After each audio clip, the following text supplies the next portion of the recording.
Okay, so now we're going to move on to railings, and what I've done is I've taken the out-of-the-box railings, which would have been the handrail rectangular, like so, on the finished stair, and I've just simply selected the two handrails and switched them to the guardrail pipe railing style, which you would find in the properties palette.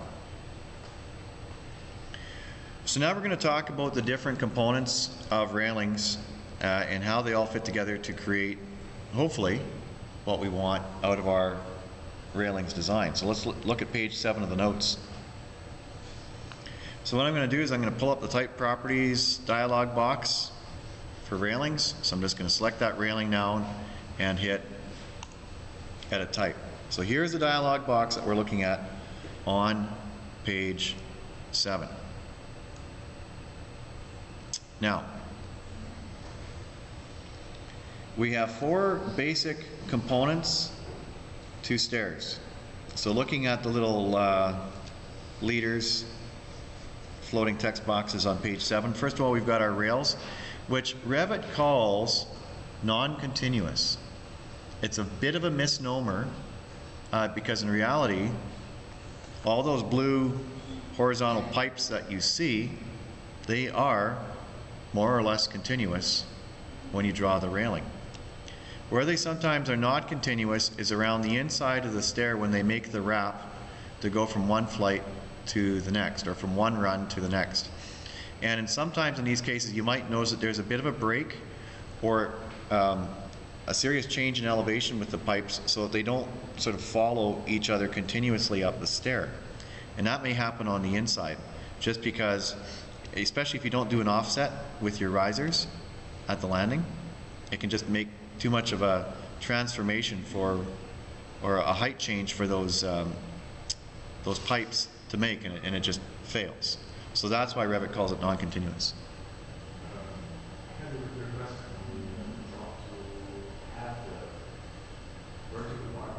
The gooseneck. Well, mostly you just try and avoid having goosenecks altogether. Everything is already that, and they were code requires it to be sold instead of goosenecks. Yeah, we can talk about that, some of your different options there. So that's the first part of your stair, and that's kind of a legacy thing that's been with us for a long time with Revit. And so again, that is these rails here. So they are considered the non-graspable part of your railings design.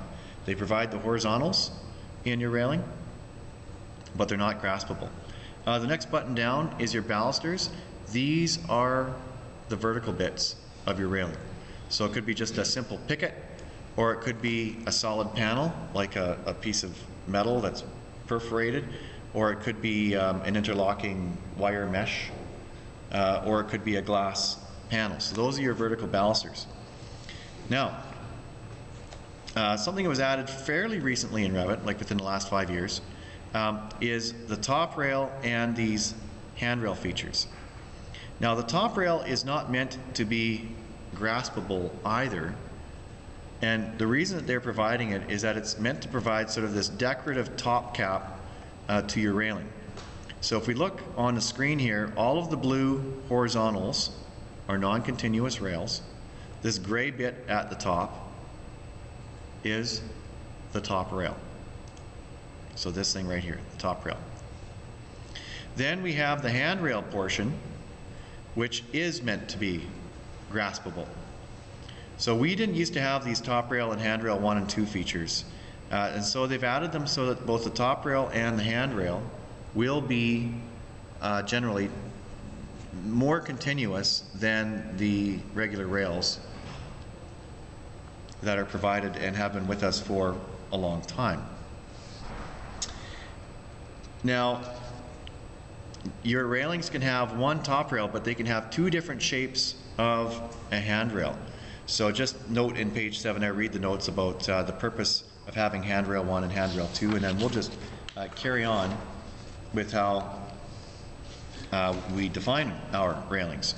Now I'm going to go down and look in the project browser under railings And it's got the same kind of disorganization that we saw with our stairs.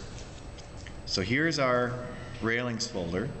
And it's the same nonsense as we saw earlier with stairs.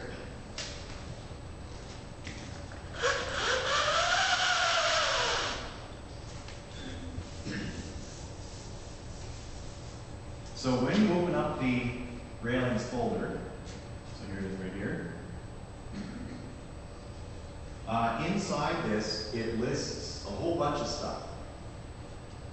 Now, the main folder where you would see all the different railing styles or railing types that are defined in the project is in this folder here, railing.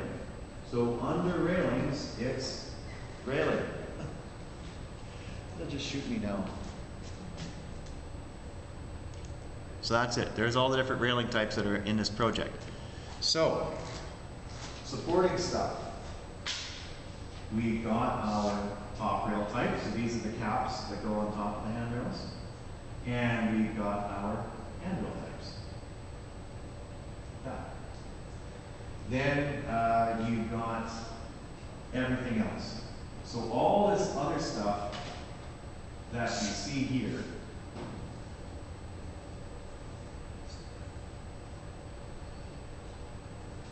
and there could be things down here below alphabetically or above up here alphabetically. So all of this red stuff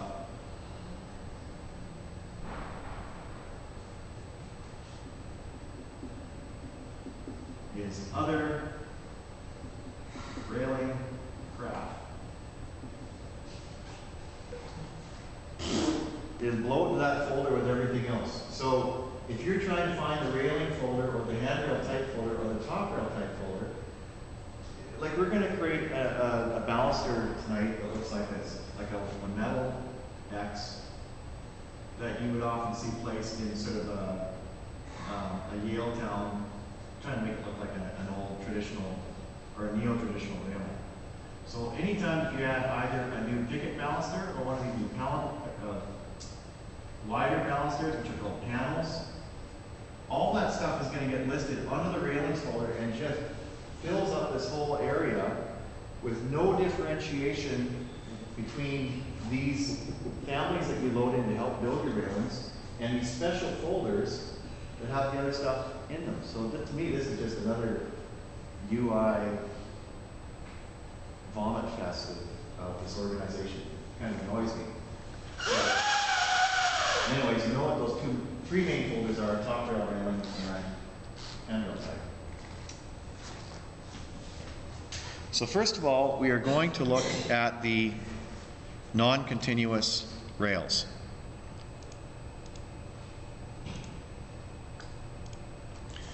So here, from the stair or from the floor that the railing is on, you can add in as many rails as you want. So first of all, this is the height above the stair or the floor that it's on. You name the rail what you will, and you define all their heights. The offset line is the line, is the offset from that pink line that you draw across the screen for your railing. So if it's zero offset, that means whatever this rail is, it's going to be right on top of that pink line. Profile. You grab all of these out of the profiles folder. So it's not in the railings folder. It's down here under profiles, right there. So in the profiles folder, if you want a different shape for your rails, that's where you would get it. So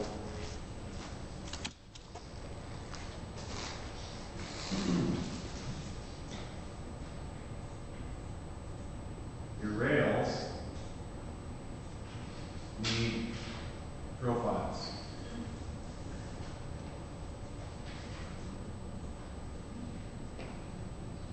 And these are families that simply have a 2D shape inside them. So your rails are driven by profile families.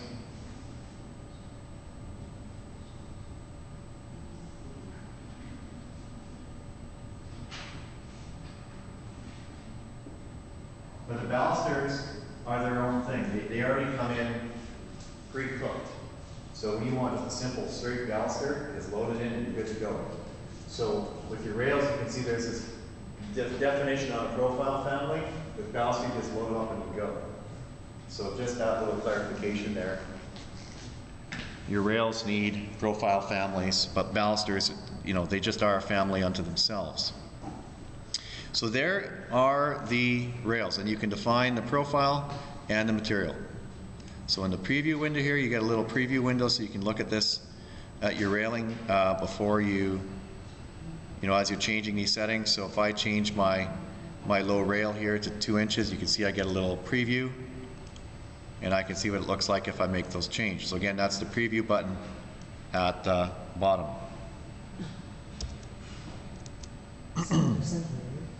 Pardon me? Is this center to center?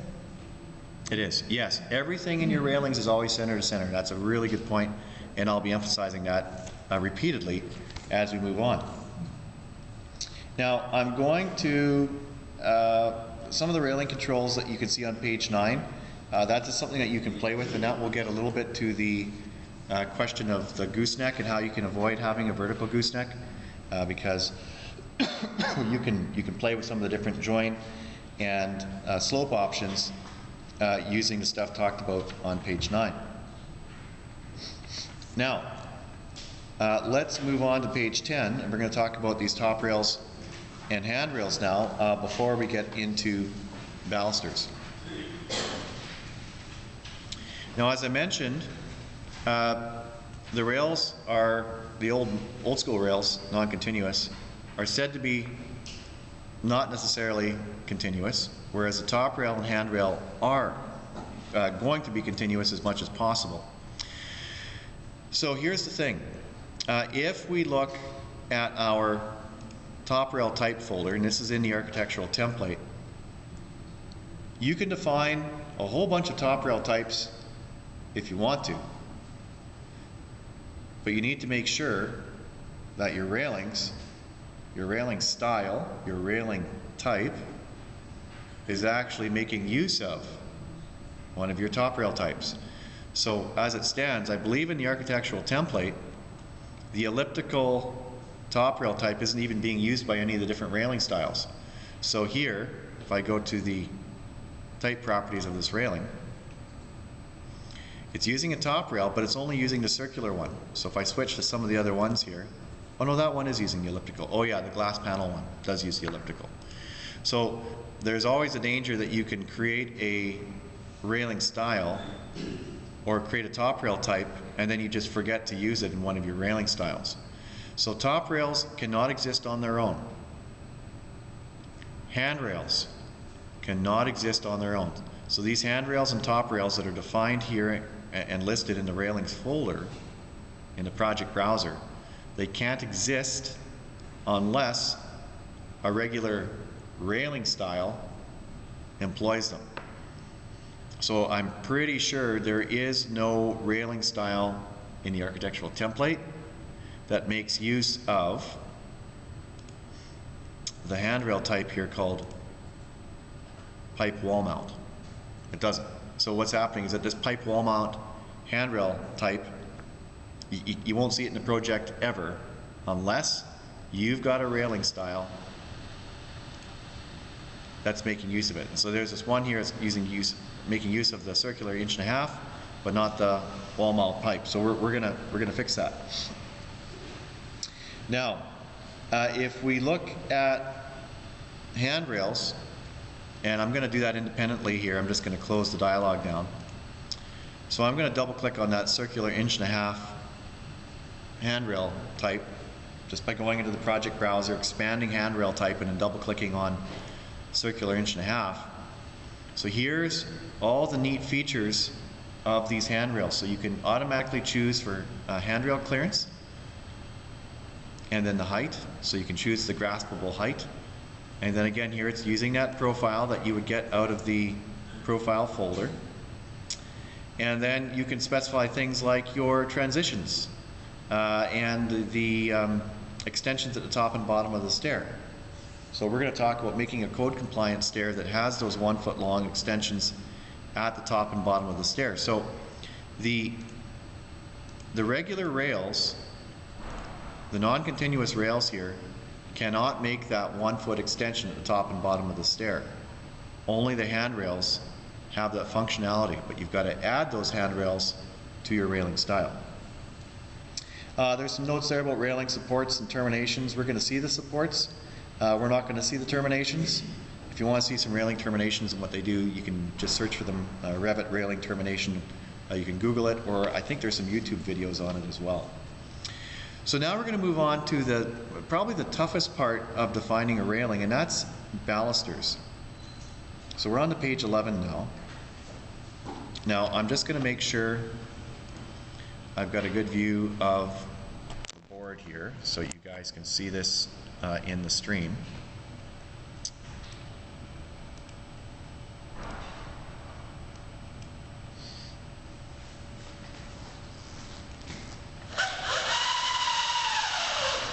Revit has 3 different kinds of balusters.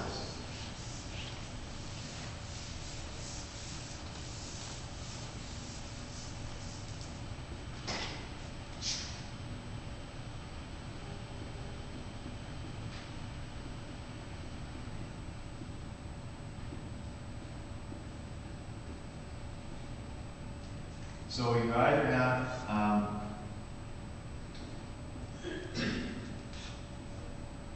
simple or a picket style baluster. Then we have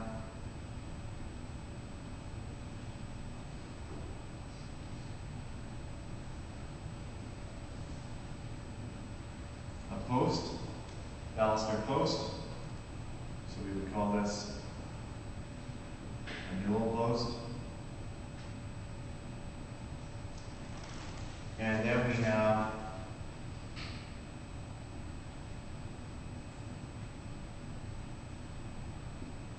panels.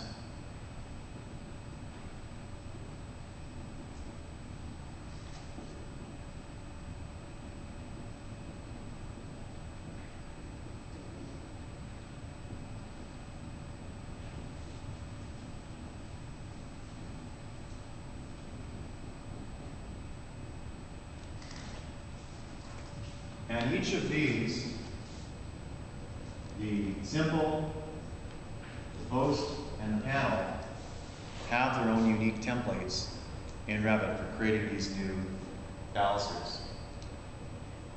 So simple, post, and panel.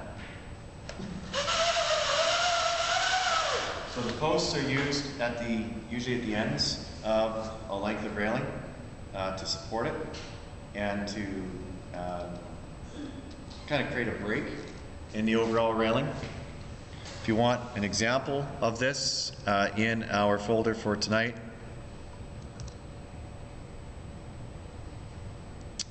gotta go grab that folder, so just give me a moment here.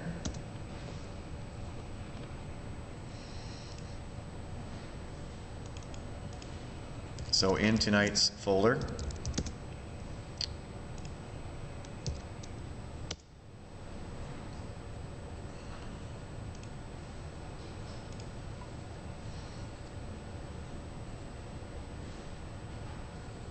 oh yeah, there's some big files in tonight's folder if you folks want to grab that zip file.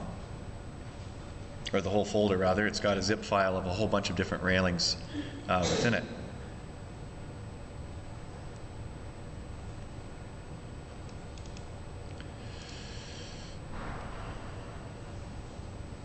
So what we're going to look at here is the different kinds of balusters that we're talking about on page 11. Now, we're going to skip the first little exercise there about making a custom baluster, but I am just going to talk about the different kinds of balusters that we will see inside this example file that I'm just opening up right now.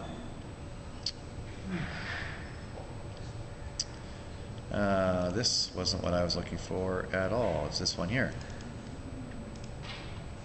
There we go. So I'm looking at the folder in our session 9 tonight called Revit Railings.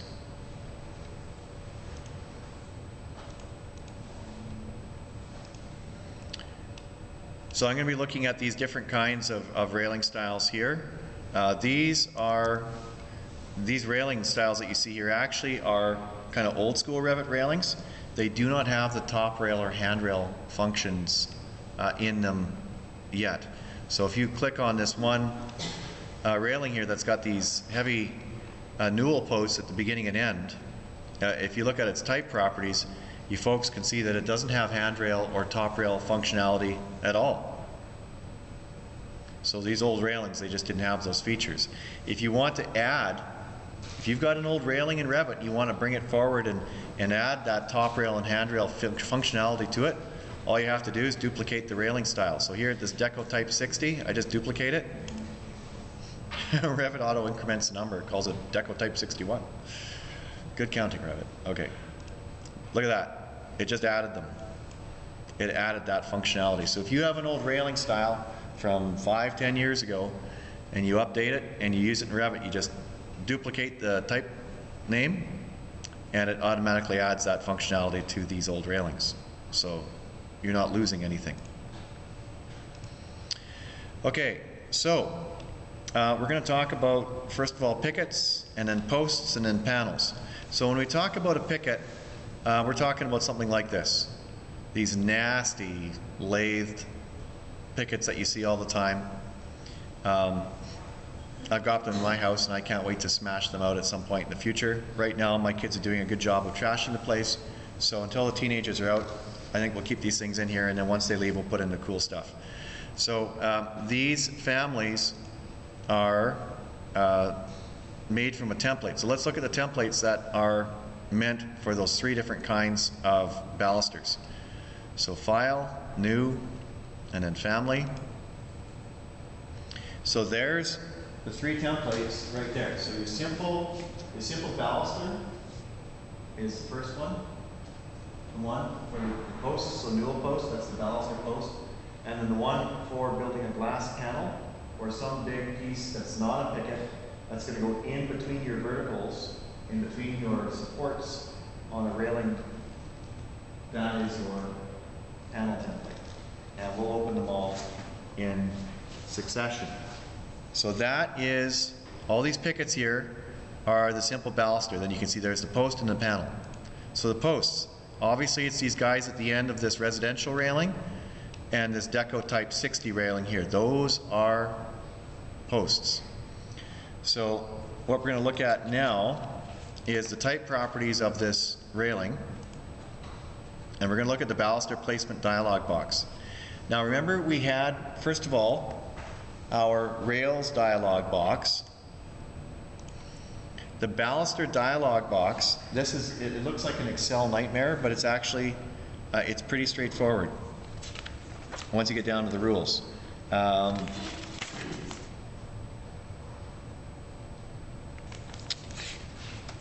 Just wondering, if you guys have the intro course, you'd actually have this, but I'll just walk us through it. It is earlier, even in our notes tonight. But what we're looking at here is, first of all, the pattern. So you start off with nothing, like just with the pattern start and pattern end, and just something in the middle. So you can see how the pattern start and pattern end are grayed out. So you start off with just one row, row number 2. You define a baluster, and you define where the bottom goes, the base, and the top.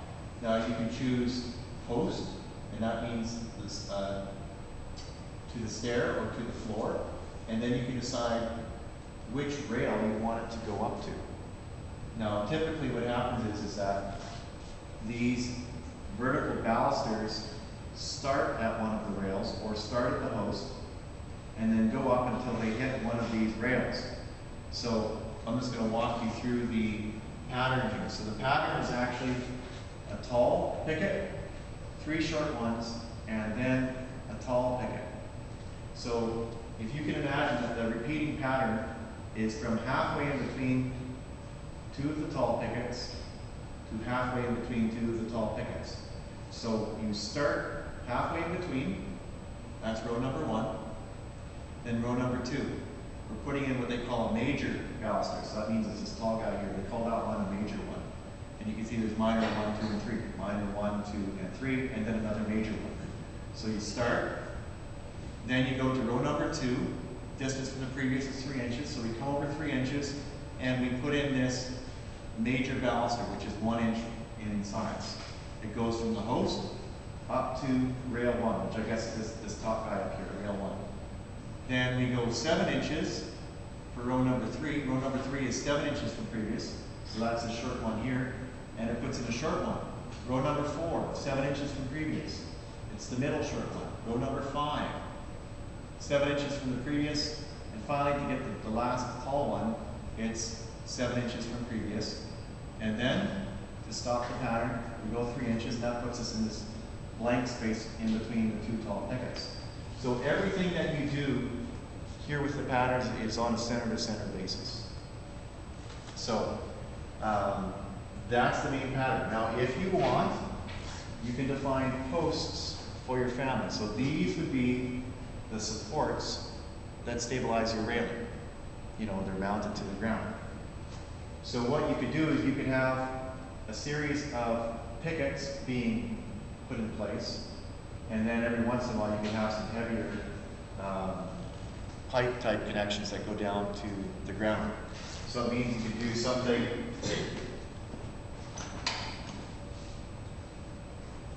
along these lines where you've got a fairly light picket that goes vertically, and then it goes down to horizontal. It might be a little bit heavier, and then another horizontal. And then every 8 feet, you could suggest that it goes to, you know, like a 2-inch diameter pipe that goes down into the floor or into the stair. So these would be your posts, and they could use just your regular picket balusters that could be a little bit thicker. So you could use like 3/4 inch for your vertical pickets here, and then use a 2-inch baluster. So 3/4 inch baluster here, 2-inch baluster at interval that you specify. So you can put in as many rows here as you want, and from beginning to end, Revit tallies up all of this distance and comes up with the pattern length. And this is where things can kind of get screwy. Have a look at this glass panel family. We'll get to that in a second. You can see that that's where the pattern can get messed up. So if you want to have some heavy supports and heavier supports for your railing, that's what the posts are for. So here you can see we've got these big newel posts, but it's not placing any along the length of the railing. So you can see for this entire length of railing, you know, you got a post at the beginning, the start post, and you got a post at the end. And corner posts are placed when the railing changes direction. So let me just demonstrate here. So if I edit the railing path, and I'll use the split tool, and just give a bend in this railing. So we're going to get a corner post now where there's a change in direction. So you folks can see that. Now, what if we wanted to get a post right here anytime we just put a break in the sketch? Well, it doesn't seem like we're going to get one, unless. So one of the things that we could do in the baluster dialog box is down at the bottom, we can specify that we can put corner posts at angles greater than 0. So that means if I put, you know, I did a little break in the railing sketch, and as long as there's a little kink there, it's not just a collinear set of lines.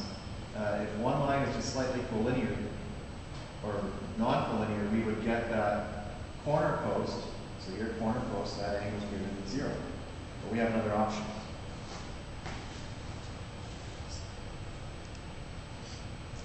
Each segment end. So now, just because I've put a split there, I get a post. So again, if I want a post somewhere else, edit the path, use the split tool, and just keep on creating splits in the line, and I'll get posts wherever I want them. So let's say that you folks are doing railings around the outside of a deck, like on a balcony on a multi-story building, and you want that railing to come out to the corner, have a post there, over to the other side, have a post there, and then return back to the building. We'll use that feature of the corner post so you've got supports at each corner.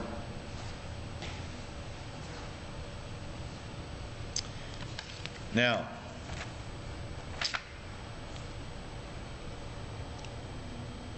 with the pattern on these picket style railings where you've got these, these vertical balusters on a fairly regular basis, remember we talked about that module, long, short, long. So those 5 balusters are getting repeated ad infinitum along the length of the railing. And if the pattern can't complete, like right here, not a really big deal. So if the length of the railing doesn't really match up with the length of each one of our modules in our balusters pattern, it's not the end of the world until we start using these glass panels. So look at this gap at the end. Now, building inspector is going to find that unacceptable, so that's not code compliant. And so the problem here is that the pattern for this railing family, so we look at the baluster dialog box for this one, we have a picket, then the glass panel. So it's picket, glass panel, picket, glass panel, picket, glass panel, picket, glass panel. That module length here, 2'1". So if the length of your railing is not a nice increment of 2'1", you get gaps. And you could get big ones. And as I've often said about railings in this course, one of the big problems is that Canadian toddlers are stupid. They're always looking for ways to fall over to their deaths. So even a gap like this, a Canadian toddler would find that and of course climb over it. So that's not going to work. So how do we fix this in Revit at this point? Well, often what we have to do is make different panel sizes just for the length of railing that we need. It's super tedious.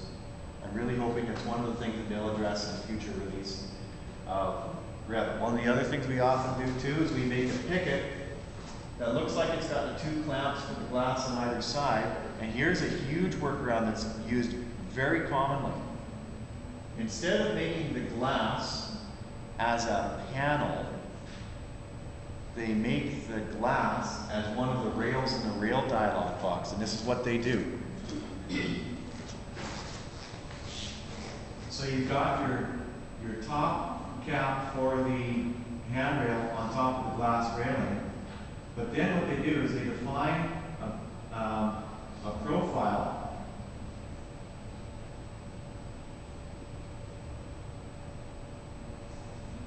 and it's a rail. And so what they do is they define one of the rails as being glass, and it's got this 36-inch tall by 1/2 inch wide profile. So you'd think it's actually one of these glass panels, but no, it's a rail, and it just gets swept along continuously along the whole railing's length. So what you end up with is something like this. You get this long, continuous sheet of glass that just wraps around your deck. It's one of the rails. And then you get another rail on the top, and that's your handrail at the top, and that just wraps around. And then, well, you've got your corner posts to support this thing. And then if you want to have these, those what looks like a support, you make a baluster that looks like this.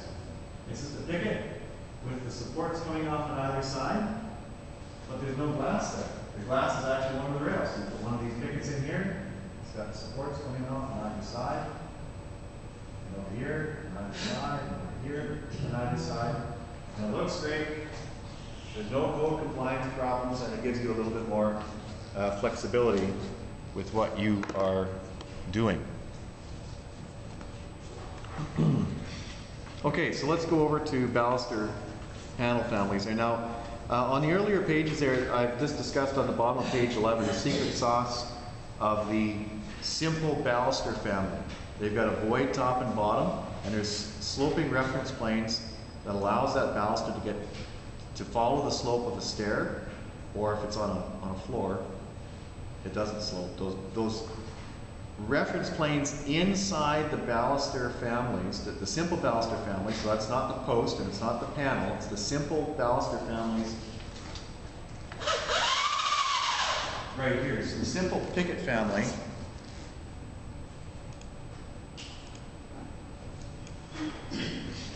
this simple picket family is what we're talking about on page 11.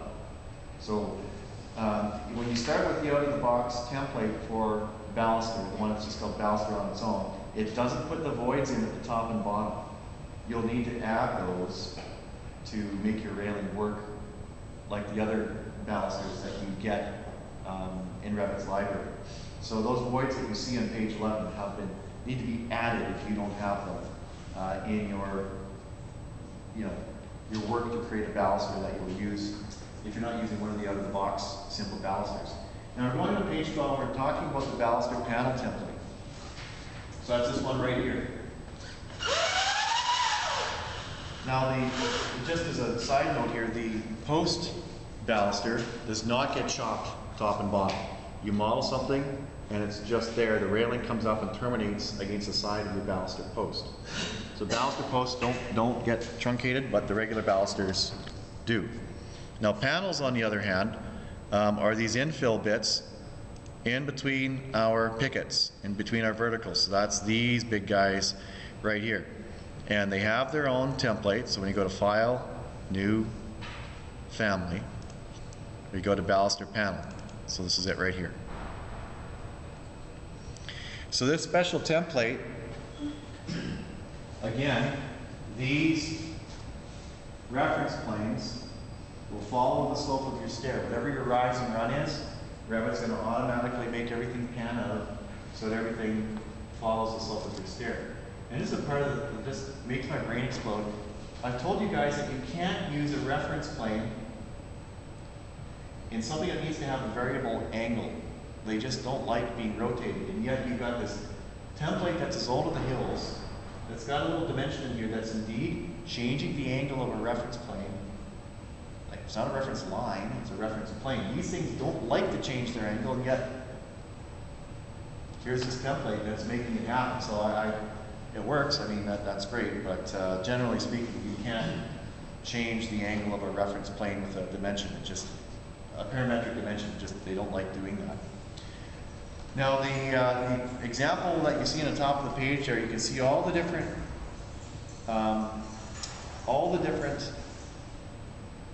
dimensions, labeled dimensions that were required to make that glass panel with brackets baluster family work. So it's a little bit of gymnastics to get that stuff to work. And that's definitely an advanced exercise. So we're going to work with this baluster template to make a very simple template, or a very simple baluster panel using this template. And that's what you see in the bottom of page 12. So if you folks want to work on that, that goes to page 12. We're going to go to page 12 and page 13, and then we will proceed. So I'll give you guys about 5 minutes to get started on the bottom of page 12 there.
So what I'm doing right now is I'm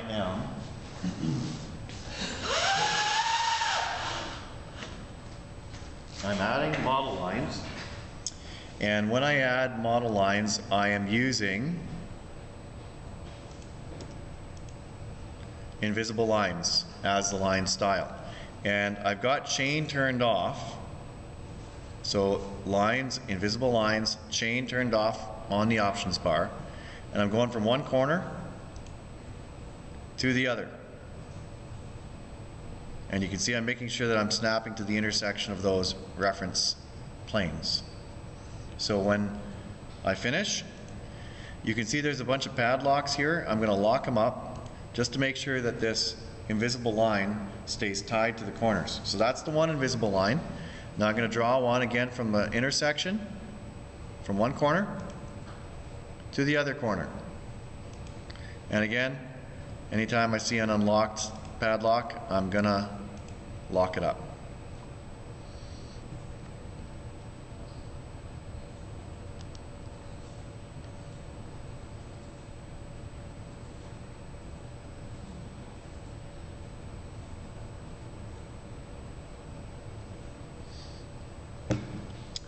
Okay, so on step 2, create a sweep using the pick path button. So I'm going to go to create, sweep, and we're going to use the pick path button, so it's this guy right here.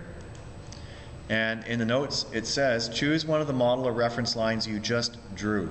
Choose one of them, so I'll choose the long one here. And hit finish. So that's the path.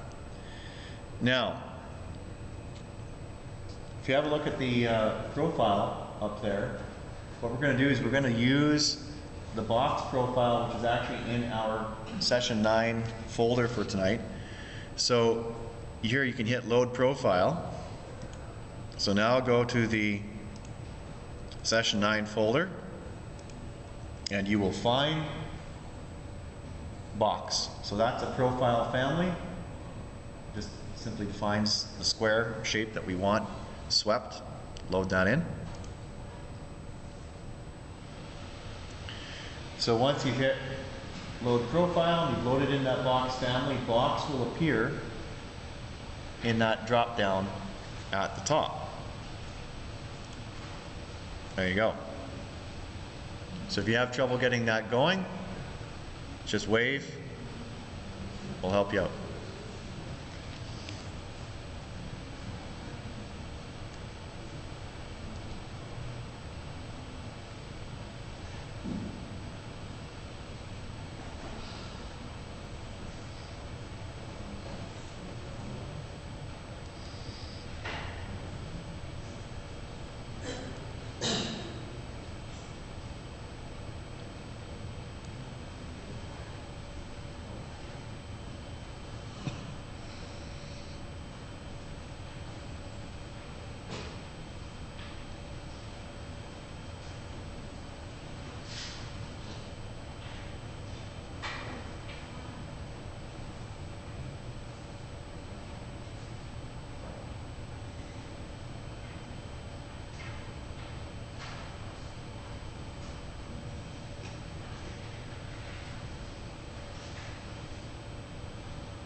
Alrighty, so choosing box, hitting finish, and I'm going to go to the create tab again, do the sweep, yet again, pick path, pick that line again, the other line there in the diamond, finish, and now switch to the box profile. So now you folks should see something like this. Should see two sweeps intersecting each other. So now what we're going to do is use the join geometry command and pick one and then the other so that we don't get that little intersection. The materials flow nicely together.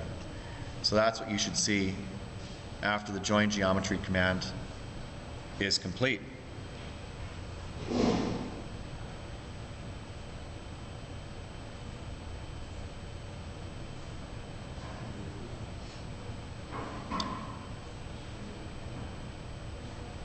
Okay, how many people need another moment? Oh, you guys are good? Okay, so one thing I'm going to do now is I'm going to give this thing a material parameter. So select either one of these sweeps, it won't matter which one. Go to the material parameter, over to the little gray button, right hand side, and we're going to call this baluster material. So we got to, first of all, we got to add a parameter here. So hit the gray box, down at the bottom, new parameter, baluster material. Baluster material. Then we can hit OK, and then hit OK. And you should see a little equal sign on that little gray button. So that's step 7, save as baluster diamond to your personal files drive. So file, save as, family. And I'm going to stick this onto my desktop here, session 9 folder, baluster diamond.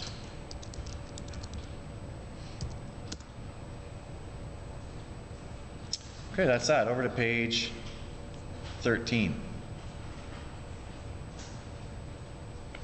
So we've already talked about the center-to-center diamond spacing for the all of your balusters. So now we are going to do this for ourselves. Now, just before I move on the left, going back to the left elevation here, you can see there is a width parameter that specifies a 2-foot width for this baluster. Now, if you want to make a wider module, and we will do this in a few minutes, I think we're going to make it a 3-foot or a 4-foot module. That's what that parameter will do. The problem is, of course, is that this is a tight parameter. So Revit at this point doesn't have a way of taking these really wide baluster panels and being able to fiddle with their width dynamically, so that we always get, you know, an incremental number of these panels without a stupid gap on the sides. Hopefully that's something that's coming. But right now the problem is that its width is type-based, and you can't make it instance-based. Even if you try to make width, edit it to make it an instance parameter, the railing tool in Revit in your project will not pay any attention to the fact that this is an instance parameter if you happen to do that. In fact, I think if you make it an instance parameter, then you can't change the width of the family at all. It's a gong show. Okay, so we're going to close this down. Actually, I'll leave it open. And let's just see here.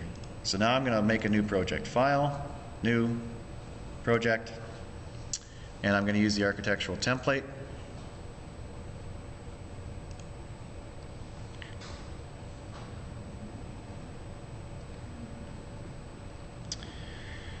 Now, what we're going to do here is we're going to modify the handrail rectangular railing style. So if you folks want to grab the railing tool, so start a new project, and we're going to sketch a new path here. So we're going to find the handrail rectangular, should be the default railing style that you get, and I'm just going to draw, you know, 30 feet of that railing and finish. So after you've drawn a little short piece of that handrail rectangular, go look at it in 3D.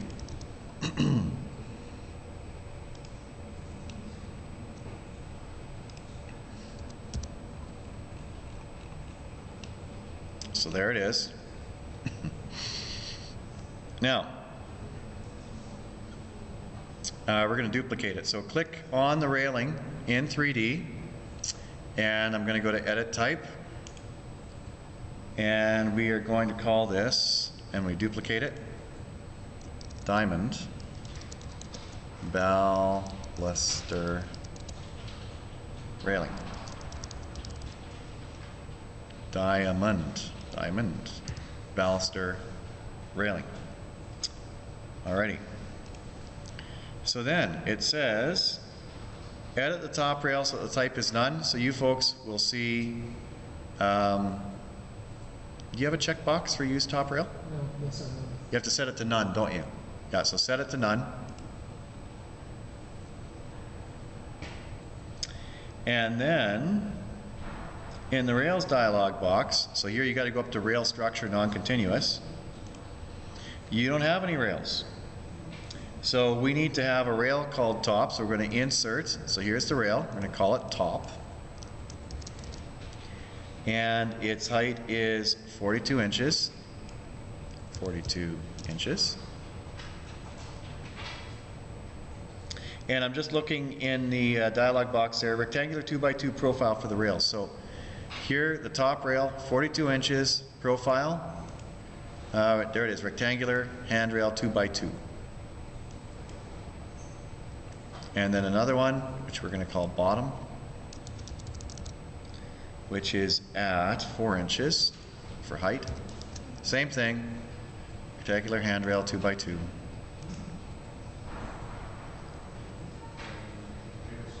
So look at the dialog box on the bottom of page 13. It's going to show you how that works.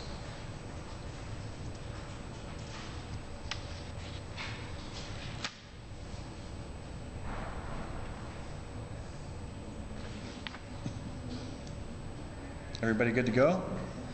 So now I'm going to hit OK. And now we're going to move on to page 14 and the baluster dialog box.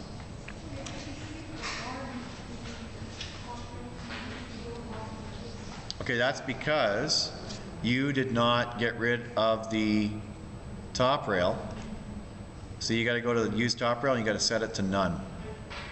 Oh, and it's still giving you grief. Okay, well, whatever. We'll still be able to figure that out. So when you go to the baluster dialog box now, look at page 14, top dialog box there. So here, regular baluster.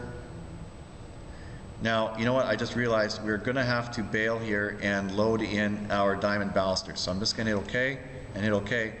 And don't worry about the dialog error that you get here. Just hit OK. You're going to see something that looks like that. Just the 2 rails for now. Totally cool. Now what I'm going to do is I'm going to use switch windows and I'm going to go back to my diamond baluster. And I'm going to load it into my project. So I'll give you a moment to get that sorted.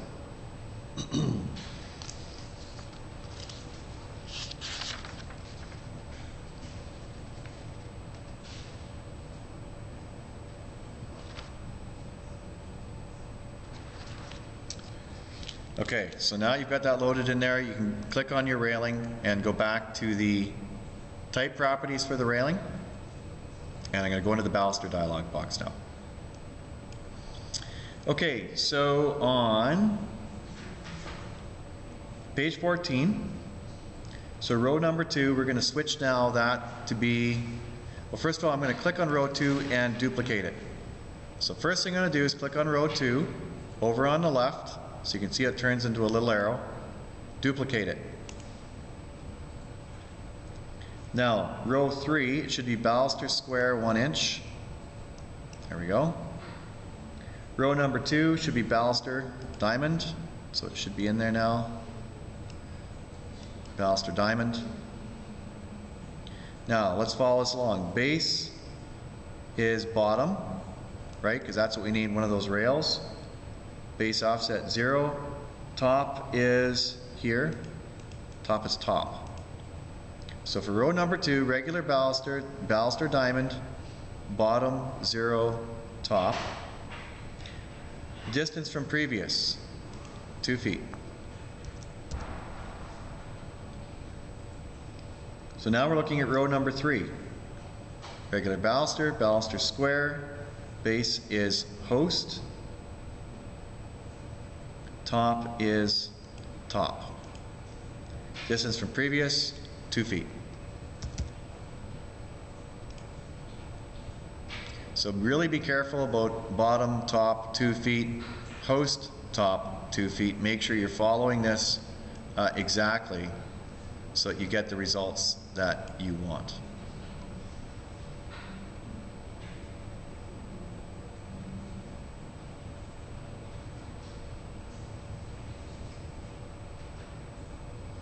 Then have a look at the bottom under posts and just copy that information that you see there in the notes. Again, pay attention to the base settings of host and the top settings of top, and also the space values as well.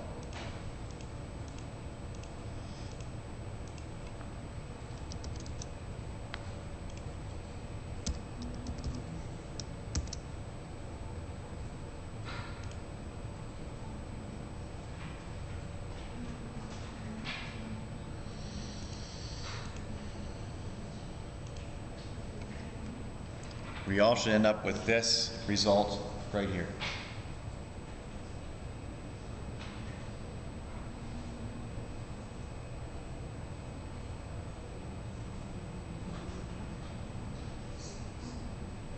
Does anybody get different results than this? No, obviously this is not what we are going for here. And the reason is that the type properties of the diamond baluster are set for a width of 2 feet. So what we need to do is edit the type properties of our diamond baluster so it's 4 feet. So you got to dig down into the browser, Families, Railings, and there's your diamond baluster. So remember what I told you. Now when you go into the Railings folder, so there's your list of all your railing styles. There's a list of all your top rail styles. And there's a list of all your handrail styles. So every other family you load into your project to use for your railings, all the balusters that you load, it's dumped into the folder right when you open up Railings. Even if they made top rail railing and handrail like uppercase, that would have been great. Whatever. So I found the baluster diamond. So don't click on the parent entry, double click on the child entry, double click. And see the width value at the bottom, 2 feet, you need to make that 4 feet. There you go. And that's what we're after. So once you folks have got that figured out, load that into your share-in folder for tonight.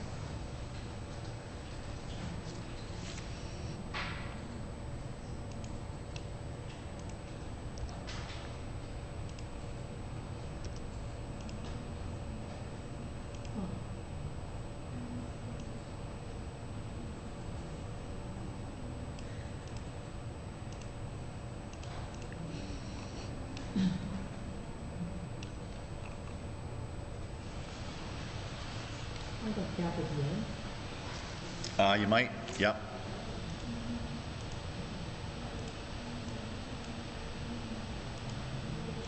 Yep. Okay, everyone, the gap. You see the gap at the end there? And again, that goes to the problem that the module here isn't, it's not a nice clean increment of the module in our baluster pattern. So when I look at our baluster placement dialog box here, here's the pattern line, 4 feet. So if you don't have a nice increment of 4 feet, you get a gap somewhere in your railing. Now, let's look at the justification. So for this pattern, you probably want to put it centered, not beginning justified or end justified, centered.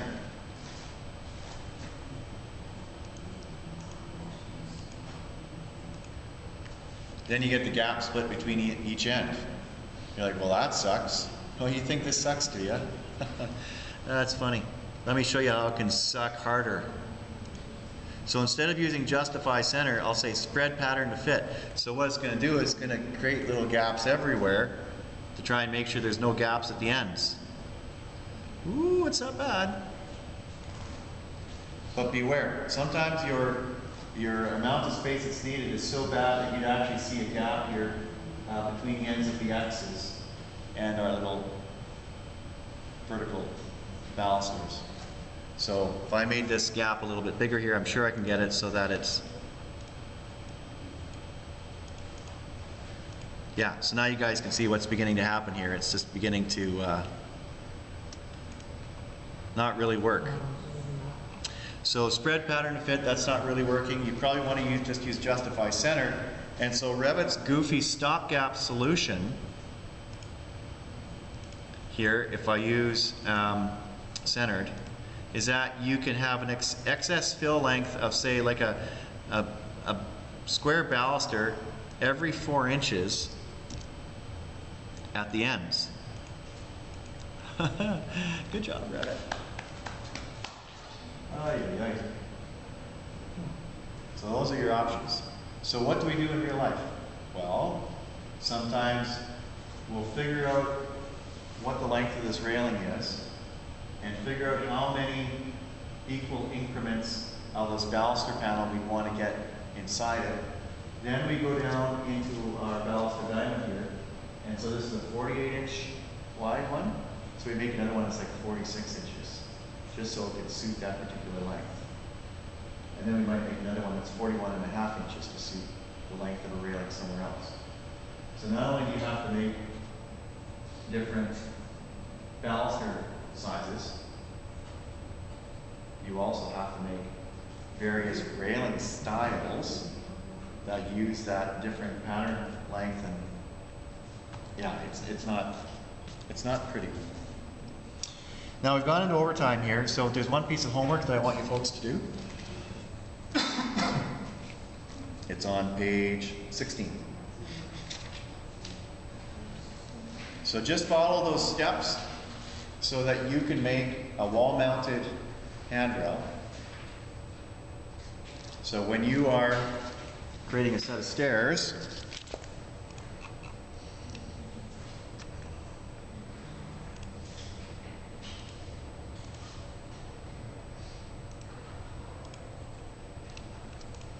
right? So you want to put in some stairs, but you don't need pickets because there's walls on either side.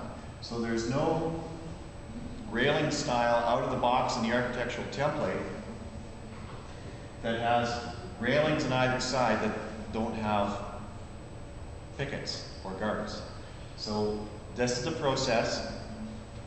So you can make a railing style that's appropriate for putting against a wall when your stairs are